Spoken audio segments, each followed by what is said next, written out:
रायगड़ा जिला गुणपुर में कोटी दीप आराधना एवं पंच दिवसीय शिव केशव पूजा कार्तिक मासरे ए पूजा कले परिवार मंगल हुए बोली विश्वास रही।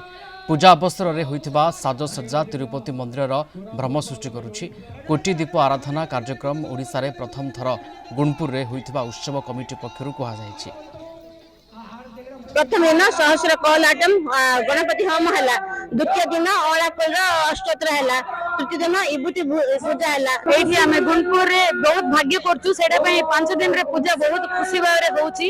शिव पार्वती पूजा विष्णु पूजा सब बढ़िया चलुची, बढ़िया करछंती। इठी भल भाव रे इंतिरा देखिया पे आमे तो करि परिबुनो, देखिले भल। हमरो गुणपुर है, रायगढ़ डिस्ट्रिक्ट गुणपुर।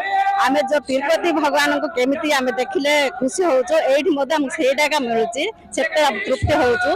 दिन दिन को बेसी बहुत बड़ ये आछि। हमें कोटी दीप प्रज्वलन करने आयोजन करूँ। ए कोटी दीप रे गोटे गोटे रे 10,000 सलिता लगे गोटे दीप तैयारी करी सेमिति कोटी दीप जलाइबा समस्त सामूहिक भाव में एकत्रित होती।